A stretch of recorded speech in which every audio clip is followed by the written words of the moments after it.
십자가는 과거의 역사적 유물이 아니라 우리가 매일매일의 삶 속에서 체험해야 될 하나님의 도구입니다. 십자가는 단지 종교적 심벌이 아니라 우리 매일의 심령 속에 임해야 될 예수님이 우리 가운데 임재하시는 하나님의 통로인 것입니다. 모세가 광야에서 놋뱀을 들음으로 그 놋뱀을 쳐다보는 사람마다 다시 살았던 것처럼 우리가 믿음의 눈을 들어 십자가에 못 박히신 예수 그리스도를 바라볼 때 우리에게는 놀라운 신비로운 일이 일어나는 것입니다. 바라보는 것은 믿음입니다. 무엇을 바라보는 것일까요? 무엇을 믿는 것일까요? 예수님이 못 박히신 십자가의 자리는 예수님의 자리가 아니었습니다. 바로 우리의 자리였습니다. 모세가 들었던 놋뱀은 바로 우리를 상징하는 것이었습니다. 우리를 대신하여 죽으신 예수님, 그 흉한 뱀의 모습으로, 형상으로 달리셔야만 했던 이유는 바로 뱀의 꾀임을 받아 타락한 저희들의 그 육신의 생명을 제하시고 새로운 생명을 우리에게 주시기 위해서 그 나무에 달리셨기 때문입니다. 십자가는 우리의 자리였습니다. 우리가 죽어야 될 죽음이었습니다. 바로 그 자리에 예수님이, 나의 자리에 예수님이 대신 매달리셨음을 우리는 바라보는 것입니다. 그러므로 내가 예수님 안에서 그 십자가에서 함께 죽었음을 바라보는 것입니다. 함께 장사되었음을 바라보는 것입니다. 그러나 장사된 지 사흘 만에 죽은 자 가운데서 살아나신 놀라우신 그 그리스도의 부활이 우리에게도 동일하게 일어나는 것을 바라보는 것입니다. 뿐만 아닙니다. 예수님이 승천했을 때 우리도 함께 예수님과 함께 승천했음을 바라보는 것입니다. 그리고 예수님이 다시 오실 때 우리도 주와 함께 다시 올 것을 바라보는 것입니다. 십자가를 바라볼 때 우리에게는 놀라운 일이 일어납니다. 신비로운 일이 일어납니다. 우리에게 생명에서는 일어나지 않았던 변화가 일어납니다.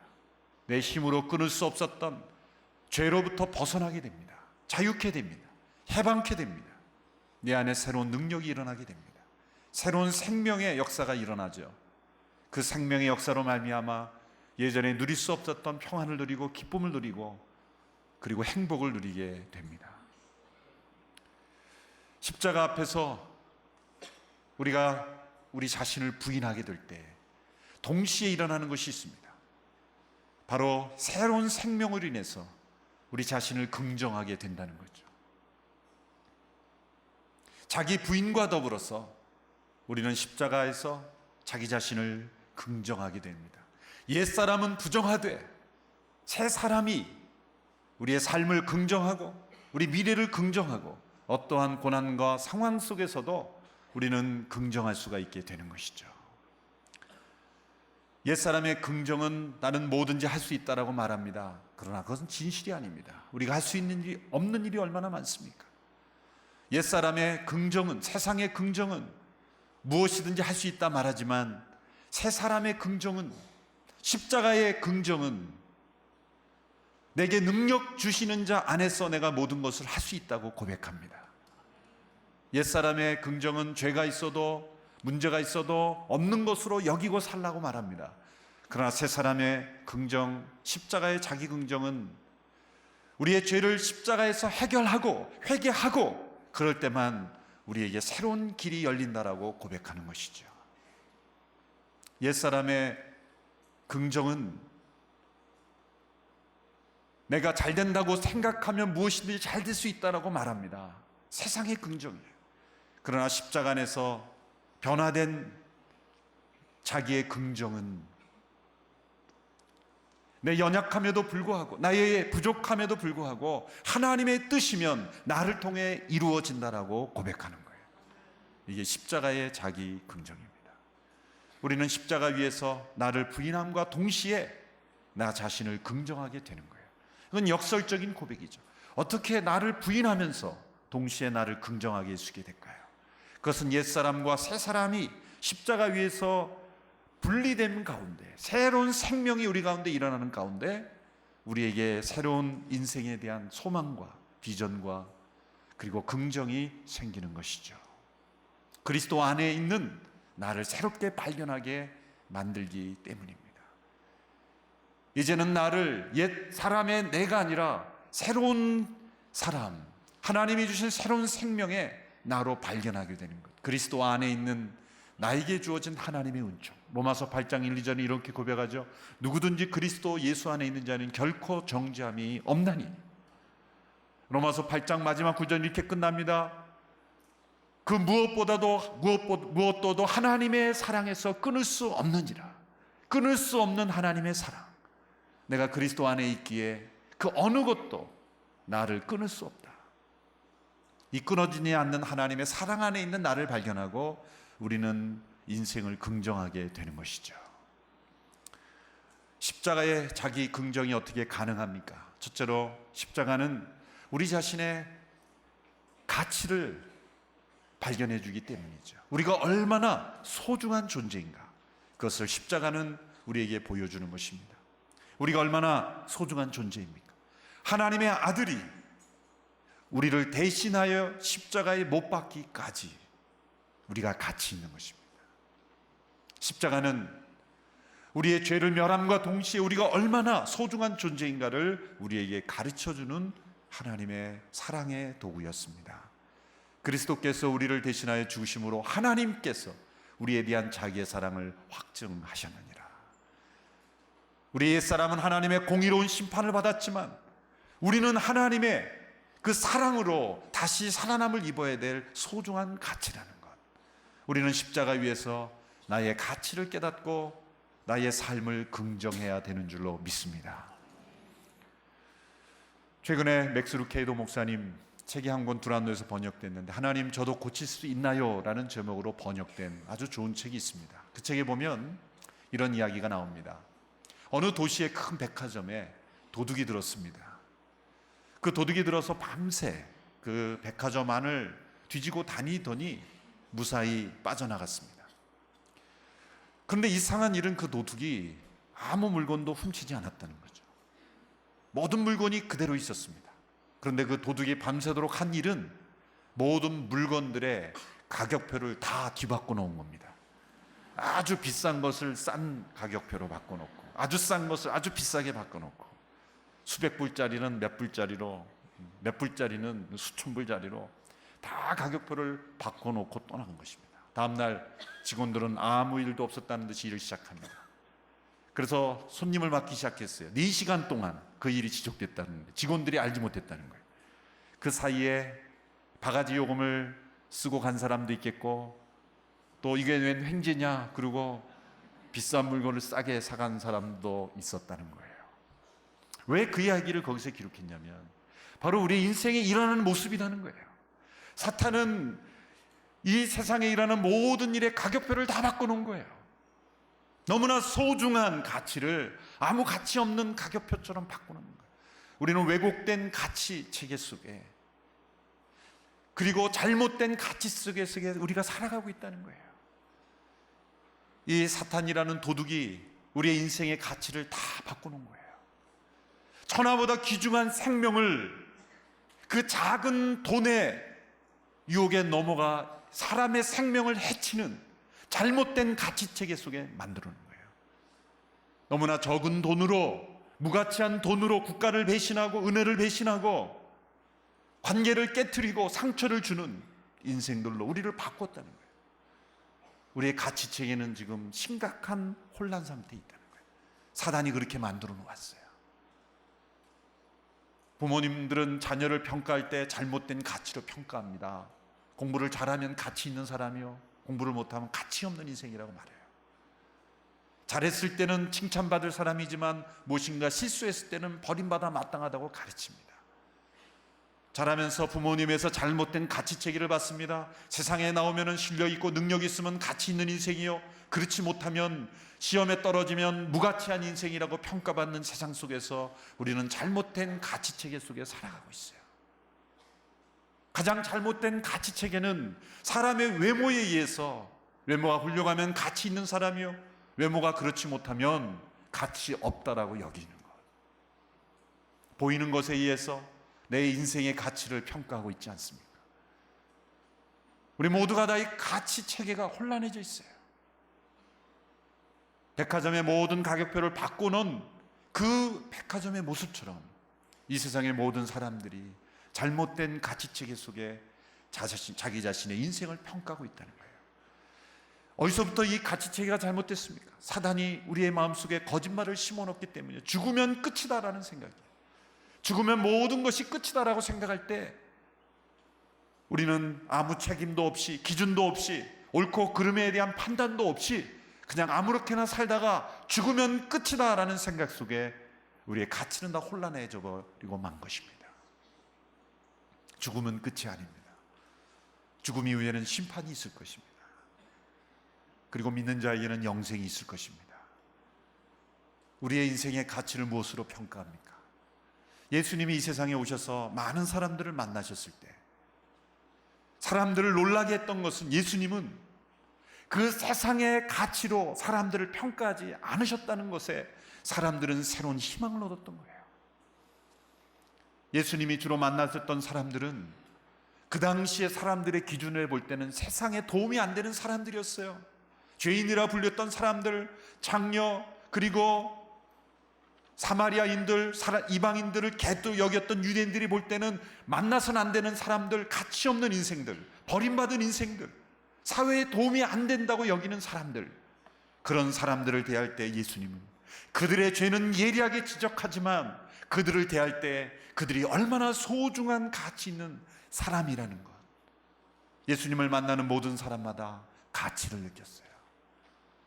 현장에다 가늠하다 붙잡힌 여인을 향하여 나도 너를 정죄하지 아니하노니 다시는 가서 죄를 범치 말라. 죄 없는 자가 돌을 치라 하셨을 때 예수님은 그 여인이 얼마나 고기로운 가치 있는 인생인지를, 비록 그는 무가치한 인생을 살았지만 그러나 그가 십자가에서 변화되면 얼마나 가치 있는 인생을 살 수 있는 여인인가 예수님은 그렇게 대해 주셨다는 거예요. 바리새인 시몬의 집에 예수님이 초대받았을 때 바리새인 시몬은 예수님께 발 씻을 물도 주지 않았지만 식사 중에 들어온 한 여인이 옥합을 깨트리며 눈물로 예수님의 발을 적시고 예수님의 발에 입 맞출 때 모든 사람들이 예수님을 향하여 비난했습니다. 이 여인이 어떤 여인인 줄 안다면 이런 일을 허용하지 않을 것이다. 예수님은 너무나 무가치한 여인의 그 사랑을 받아주고 있는 것. 그러나 예수님은 그 여인의 수치를 다 끌어안으시고 그 여인을 참으로 가치 있는 여인으로 만들어 주셨어요. 여러분, 사람들은 가치 있는 것만 사랑합니다. 사랑할 만한 것만 사랑합니다. 그러나 예수님은 우리 모두를 사랑하심으로 우리 모두를 가치 있게 만들어 주셨습니다. 모든 사람을 대신하여 죽으심으로 우리 모두가 다 하나님께는 너무나 소중한 존재라는 것, 그것을 우리에게 깨닫게 해 주셨습니다. 십자가 위에서 우리는 소중한 나를 발견하며 나는 이렇게 살아서는 안 되는 인생이라는 것, 십자가로 구원받은 인생이라는 것, 나의 소중한 가치를 깨닫고 우리의 삶을 긍정할 수 있게 되어야 하는 것입니다. 우리는 정말 존재하는 것만으로도 너무나 가치 있는 인생인 줄로 믿습니다. 그런데 하나님의 아들이 십자가에 못 박히시기까지, 죽기까지 사랑하심으로 하나님이 우리를 사랑하시며 십자가에 사랑하시고 그 사랑을 확증하시기에 못을 박아버리셨어요. 내가 너를 이처럼 사랑한다. 그 사랑으로 우리를 사랑하셨기에 우리는 얼마나 소중한 존재입니까? 누군가 자녀가 죽게 되었을 때 그 자녀를 살릴 수 있는 길이 부모가 대신 죽는 길이라면 정상적인 부모라면 기꺼이 자녀를 위해서 죽을 것입니다. 그러므로 하나님이 그 아들을 십자가에 못 박으신 것은 하나님 당신 자신이 못 박힌 것보다 더 큰 사랑을 주신 거예요. 아들을 내어주신 사랑, 아들을 내어주기까지 우리를 사랑하셨다면 우리 한 사람 한 사람이 얼마나 소중한 존재인지. 그러므로 이 가치를 십자가 위에서 발견하고 우리는 삶을 긍정해야 하는 것입니다. 십자가 위에서 우리는 우리에게 주어진 인생이 얼마나 소중한다는 것, 우리의 삶을 가치 있게 여기고 소중히 여기고 우리의 삶을 긍정하며 살아가는 우리로 변화되는 것입니다. 그래서 십자가의 체험은 바로 우리의 삶에 자기 긍정의 역사가 일어나는 거예요. 세상적인 적극적 사고방식이 아니라 그냥 문제가 있어도 덮고 죄가 있어도 넘어가고 그런 적극적 사고방식 하면 된다라는 그런 의식이 아니라 십자가에서 변화된 나, 옛사람은 못 박히고 새 사람이 내 안에 생겨났을 때 생기는 삶에 대한 긍정, 나의 소중한 인생의 가치를 깨닫고 인생을 긍정하게 되는 거예요. 십자가 위에서 우리 자신의 긍정을 발견할 수 있는 우리 모두가 되기를 축원합니다. 두 번째 이유가 있습니다. 십자가를 체험할 때 우리는 연약함 속에서 그리스도의 능력을 체험하기 때문입니다. 하용조 목사님께서 마지막 일본에서 치료받으시는 가운데 그 기간은 하 목사님의 가장 연약했던 기간입니다. 그러나 그 기간에 어떤 일이 일어났습니까? 일본 CGN TV가 생겨났습니다. 그리고 러브 소나타가 열 몇 차례 이루어졌어요. 하 목사님의 가장 연약한 기간에 가장 놀라운 일본의 영적 부흥의 역사가 일어났다는 거예요. 약할 때 강함 되시는 하나님, 하용조 목사님의 연약함을 통해서 하나님은 하나님의 능력을 보여주셨다는 거예요. 지금도 기억하는 것은 러브 소나타를 설교하시기 위해서 투석을 마치자마자, 동경에서 투석을 마치자마자 공항으로 가셔서 오신 후에 집회를 마치자마자 바로 가셔야만 다음 투석을 맞을 수가 있는 거예요. 투석이란 조금만 시간이 늦어도 위험할 수가 있는 치료입니다. 일본 내에서 다니는 것조차도 스케줄을 맞추기 어려운 그 연약한 몸으로 하용조 목사님을 통해 하나님께서는 일본 열도의 부흥의 열기를, 아직도 꺼지지 않는 부흥의 열기를 일으키신 거예요. 우리가 연약할 때 하나님의 능력이 우리의 약함을 통해 더 나타날 수 있기 때문입니다. 하용조 목사님이 설교하시는 가운데 몇 번 이렇게 강하게 말씀하셨죠. 아직도 귀에 생생합니다. 여러분, 제가 몸이 아프다고 못한 거 있습니까? 기억나시죠? 내가 몸이 아프다고 못한 거 있습니까? 그것은 세상의 긍정적 사고방식이 아닙니다. 십자가 위에서 죽음을 두려워하지 않는 새 생명이 고백하는 자기 긍정인 것입니다. 십자가 위에서 발견하는 자기 긍정. 우리 하 목사님의 이러한 이 십자가의 긍정을 우리도 함께 본받고 살아가는 저와 여러분 되기를 축원합니다. 바로 그 고백을 사도 바울이 이 고린도후서 12장에서 했죠. 고린도후서 12장 9절로 10절의 말씀 우리 같이 한번 읽어보겠습니다. 고린도후서 12장 9절로 10절의 말씀입니다. 시작. 그러나 그분은 내게 말씀하셨습니다. 내 은혜가 내게 족하다. 왜냐하면 내 능력이 약한 데서 온전해지기 때문이다. 그러므로 나는 내 약한 것들에 대해 크게 기뻐하며 자랑할 것입니다. 이는 그리스도의 능력이 내게 머물게 하기 위함입니다. 그러므로 나는 그리스도를 위해 약한 것들과 모욕과 궁핍과 핍박과 공경 가운데 있으면서도 기뻐합니다. 왜냐하면 내가 약할 그때에 곧 강하기 때문입니다. 내가 약할 때 곧 강하기 때문입니다. 이것이 십자가를 체험한 자가 고백하는 자기 긍정인 것입니다. 나의 연약함은 하나님의 방해가 아니라 오히려 하나님의 능력이 나타나는 통로가 될 것이다. 나는 연약한 가운데 처했지만 오히려 하나님은 연약함을 통해 하나님의 능력을 일으키실 수가 있다. 이것이 십자가의 자기 긍정이에요. 약할 때 강함 될 것이다. 우리는 세상에 살면서 강자와 약자로 사람을 구분하는 습관이 있습니다. 성공을 거듭한 사람은 계속 성공을 거듭하기에 나는 또 성공할 것이라는 생각에 강자라고 생각을 해요. 계속 실패를 거듭한 사람은 또 실패할지 모른다는 두려움 속에 자신을 약자라고 생각을 해요. 여러분은 스스로를 생각할 때 강자라고 생각합니까? 약자라고 생각합니까? 여러분, 이러한 구분법은 잘못된 거예요. 사람은 모두가 두려움 속에 있는 연약한 존재들입니다. 폴 트레인이라는 그런 인격 심리학자는 사람은 그 두려움을 강하게 감추기도 하고 혹은 약하게 감추기도 한다. 강하게 감춘 사람은 강자처럼 보이고, 그것을 미처 감추지 못한 사람은 약자처럼 보일 뿐이다. 우리는 모두 연약한 존재일 뿐이라는 거예요. 세상에 살면서 우리는 강자에게 약하고 약자에게 강한 면이 있죠.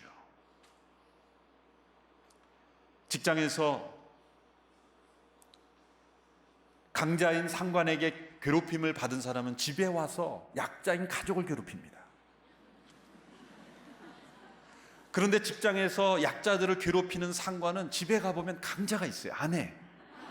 그 아내 강자로부터 괴롭힘을 받기 때문에 직장에서 약자들에게 괴롭혀요. 이 사회를 보면 이 강자와 약자의 사이클 속에서 강자가 약자를 괴롭히고 또 약자는 강자가 돼서 약자를 괴롭히는 이러한 사이클입니다. 이 세상의 잘못된 힘의 논리예요. 사도 바울은 뭐를 고백합니까? 이 세상의 사이클을 끊어버리는 거예요. 십자가는 이 세상의 방식을 끊습니다. 강자가 따로 있고 약자가 따로 있는 것이 아닙니다. 강자의 교만을 십자가는 끌어내리고 연약한 자의 두려움을 벗어내고 용기를 주는 게 십자가예요. 십자가에서 나의 두려움은 사라지고 나는 연약하지만 내가 약할 때 오히려 하나님의 능력이 나를 통해 나타날 줄 믿습니다. 그리고 나는 결코 강한 자가 아닙니다. 나는 십자가 위에 죽어야 될 존재이기 때문입니다.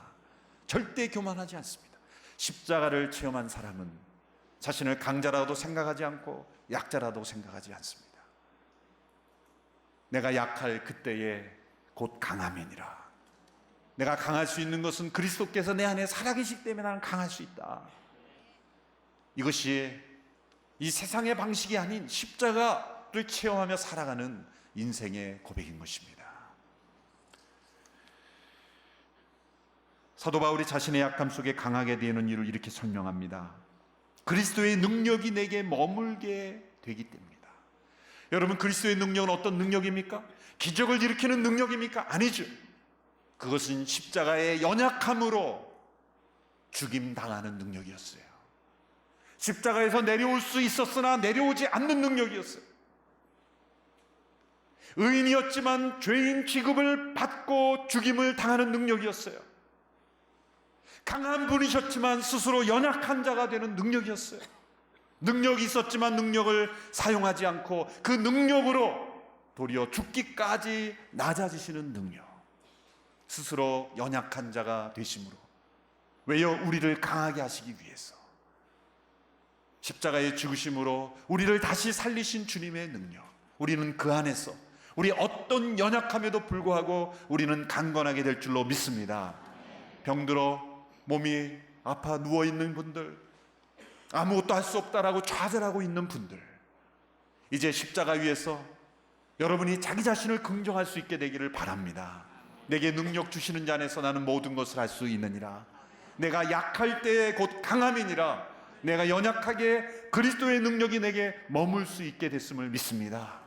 이것이 십자가의 자기 긍정이에요. 셋째로, 십자가를 체험한 사람이 자기를 긍정할 수 있는 이유는 이제는 더 이상 나 자신을 위해 살지 않고 나를 대신하여 죽으신 그리스도를 위하여 살게 하시기 때문이에요. 오늘 본문 고린도후서 5장 14절 15절을 우리 다시 한번 한 목소리로 읽겠습니다. 함께 읽습니다. 시작. 그리스도의 사랑이 우리를 강권하십니다. 우리가 확신하건대 한 사람이 모든 사람을 대신해 죽었으니 모든 사람이 죽은 것입니다. 그가 모든 사람을 대신해 죽었으니 모든 사람이 죽은 것입니다. 15절 다시 읽습니다. 그가 모든 사람을 대신해 죽은 것은 산 사람들로 더 이상 자신을 위해 살지 않고 자신을 대신해 죽었다가 살아나신 그분을 위해 살게 하시려는 것입니다. 더 이상 자신을 위해 살지 않고 그분을 위해 살게 하시려고 십자가에 못 박히셨어요. 십자가를 체험하는 사람은 우리 그 마음속에 이 갈망이 일어납니다. 열망이 일어납니다. 더 이상은 나 자신을 위해 살지 않고 나를 대신하여 죽으신 예수 그리스도를 위하여 살고자 하는 그런 열정과 갈망이 일어난다는 거예요. 이게 긍정입니다. 우리는 무엇을 향하여 갈망하고 있습니까? 우리의 인생을 결정하는 것은 무엇을 갈망하느냐에 달려 있는 것입니다. 우리가 어떤 사람이 되는가는 무엇을 추구하느냐에 결정되어 있는 것입니다. 성경은 이렇게 말합니다. 우리 안에 있는 갈망을 무의 상태로 보내는 것이 아니라 자기 중심적인 갈망, 자기를 사랑했던 그런 열망을, 그 에너지를, 그 욕구를 바꾸어 이제는 그리스도를 위하여 살아가는 열망으로 바꾸라는 거예요. 그런 갈망으로 바꾸라는 거예요. 그 에너지를 그리스도에게로 바꾸라. 이것이 십자가에서 우리의 삶을 바꾸시는 십자가의 자기 긍정인 것이죠. 우리의 갈망이 더 이상 나 자신을 위해 살지 않고 그리스도를 위하여 살아가는 긍정, 바로 이것이 십자가를 체험할 때 우리의 삶 속에 이루어지는 것입니다. 이제는 그리스도를 향하여 사는, 주를 위하여 살아가는 인생, 바로 그것이 우리가 살아가야 될 목적이요 가장 분명한 이유가 되는 것입니다. 여러분, 삶의 목표를 찾으셨습니까? 십자가를 체험한 사람은 나는 이제 무엇을 위해서 살아야 되겠다라는 그런 결단이 세워지는 거예요. 열정이 세워지는 거예요. 그런 목표의식이 세워지는 거예요. 사도 바울은 사나 죽으나 주를 위하여 산다고 고백했습니다. 우리가 진정 십자가를 체험했다면 이제는 나 자신을 위하여 살지 않고 예수 그리스도를 위하여 살아가겠다는 결정이 우리 가운데 있어야 될 줄 믿습니다. 17세기의 시인이자 목사였던 조지 허버트라는 아주 찬송가 가사를 많이 쓴 분이 있죠. 이 존 스토트 목사님의 책들로 이분의 시가 아주 자주 나오는데, 그분의 한 찬송가 가사, 그분의 시 가운데 이런 내용이 있습니다. 주를 위하여 살아간다는 건 어떤 것인지. 나의 하나님, 나의 왕이여, 범사에 주를 보게 하시고 나 무슨 일을 하든지 주를 위해 하게 하소서. 범사에 주와 더불어 하면 천한 일이란 없습니다. 주를 위해 나는 그 한마디에 모든 것이 밝고 깨끗해집니다. 그 말대로 사는 종에게는 허드렛 일도 신성해지고 주의 말씀을 위해서라면 청소도 즐거워집니다. 무엇이든 금으로 바꾸는 신기한 돌이 여기 있으니 하나님이 손대시는 것마다 찬란한 빛을 바랍니다. 범사에 주와 더불어 주를 위하여 하면 천한 일이란 없습니다. 청소도 즐거워집니다. 허드렛 일도 신성해집니다. 주를 위하여 할 때 우리가 무슨 일을 하든지 주를 위해서 할 때 우리의 일은 거룩해지고 신성해지는 것입니다. 골로새서에서 그 당시의 종들에게 이렇게 권면합니다. 종들아, 너희가 하는 일을 사람에게 하듯 하지 말고 죽게 하듯 하라. 죽게 하듯 하라. 만일 그렇게 되면 어떤 일이 일어납니까? 내가 종으로서, 저 사람의 종으로서 일한다고 생각하면 네가 하기 싫은 일을 어쩔 수 없이 하는 거예요. 의무이기 때문에 하는 거예요. 이제 책임 있는 일만 하고 끝내면 되는 거예요. 그런데 내가 저 사람 주인을 위해서 일하는 게 아니라 바로 살아계신 주님을 위해서, 예수님을 위해서 일하는 것이라면 그것은 기쁨이 된다는 거예요. 종들에게만 그렇게 권면하지 않습니다. 주인에게도 권면합니다. 주인들아, 종들을 함부로 대하지 마라. 주인들도 종들을 대할 때 죽게 하듯 하라. 그 당시에는 신분사회였어요. 오늘날과 비교할 수 없는 주인 가정의 엄격한 신분의 구분이 있던 그 시대에 사도 바울은 십자가를 체험한 사람들이 어떻게 우리가 인생을 살아가야 될지를 가르쳐주고 있는 거죠. 일터에서 종들은 비굴하게 내가 이런 일을 해야 되느냐라고 이를 갈면서 살지 말라. 이제 그 모든 일이 아무리 허드렛처럼 보여도 주를 위하여 하는 일로 하라는 거예요. 죽게 하듯 하라. 청소할 때 대충 카페트 밑은 안 하고 카페트 밑으로 먼지를 보내지 말고 죽게 하듯 하라. 그 밑까지 깨끗하게 청소하게 되는 거예요. 사람에게 보이듯 하지 말고 주님께 하듯 하라. 결혼 생활에도 적용을 하죠. 에베소 5장에서 남편과 아내에게 이렇게 말합니다. 그리스도를 경외함으로 피차 복종하라. 그리스도를 경외함으로 피차 복종하라. 남편과 아내가 서로를 대할 때 죽게 하듯 하라는 거예요. 죽게 하듯 하라. 우리의 모든 인간관계 속에서 사람 눈치 보는 일이 아니라 그 모든 일을 무엇을 하든지 죽게 하듯 할 때, 주를 위하여 살 때 우리의 인생은 의무감에 젖어 사는 인생이 아니라 기쁨으로 사는 인생이 될 줄로 믿습니다. 의무감에 젖어 사는 인생은 절대 우리의 삶의 변화가 일어나지 않습니다. 십자가를 체험한 사람은, 십자가의 자기 긍정을 경험한 사람은 무슨 일을 하든지 죽게 하듯 하는 인생으로 우리의 일터에서, 가정에서, 우리의 관계 속에 놀라운 변화가 일어나는 거예요. 우리의 삶에 지나치기 쉬운 한 어려운 이웃에게도 죽게 하듯 하라. 예수님이 말씀하셨죠. 마지막 심판 때에 내가 나이가 굶주렸을 때 먹였고 내가 목마를 때 나에게 마셨다. 사람들이 놀랍니다. 아니, 우리가 언제 예수님을 먹였고 언제 마실 거를 마셨습니까? 그런 기억이 없는데요. 예수님 말씀하십니다. 지극히 작은 자에게 한 것이 곧 나에게 행한 것이다. 지극히 작은 자에게 한 것이 곧 나에게 한 것이다. 십자가의 자기 긍정을 경험한 사람은 내가 처 있는 곳에 지극히 작은 자가 누구인가를 찾습니다. 왜? 주님이 그들과 함께 하시기 때문이죠. 죽게 하듯 하는 인생. 누구를 만나든지 직장 상사가 아무리 힘들고 고달프게 하는 사람일지라도 주님께 하듯 해보십시오. 놀라운 십자가의 변화가 일어날 것입니다. 골치에 아프게 하고 늘 말썽만 일으키는 부하 직원이 있다 할지라도 죽게 하듯 대해보십시오.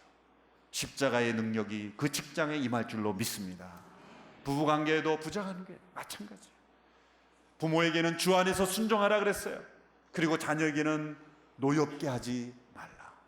우리의 모든 인간관계 속에 주를 위하여 살아갈 때, 주님을 향해 살아갈 때 십자가의 능력은 나타나게 되는 것입니다.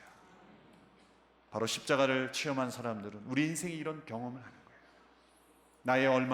내가 얼마나 소중한 가치인지, 이 세상이 나를 평가하는 가치가 아니라 내가 존재하는 것만으로도 가치가 있는데, 하나님의 아들을 나를 대신하여 죽기까지 나를 가치 있게 만드셨는데 나는 나를 얼마나 가치 있는 인생으로 여기며 살아갈 것인가. 나의 가치를 재발견하는 거예요.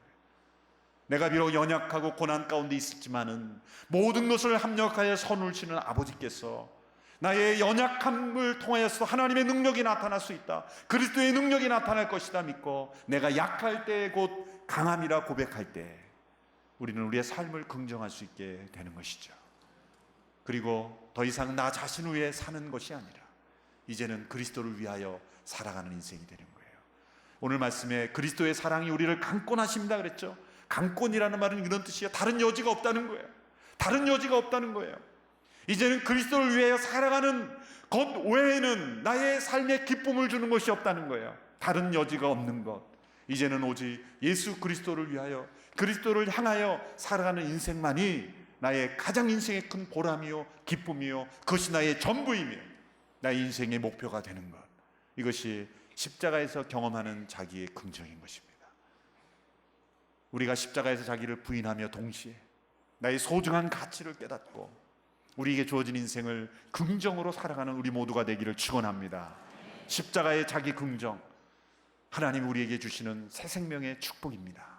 새 생명, 새 사람의 인생으로 하나님 우리에게 주어진 삶을 긍정으로 살아가는, 우리의 모든 삶의 속에서, 고난 속에서도, 환난 속에서도, 이해할 수 없는 그런 고통 속에서도 믿음으로 주를 바라보며 승리하며 살아가는 저와 여러분 되기를 주님의 이름으로 축원합니다.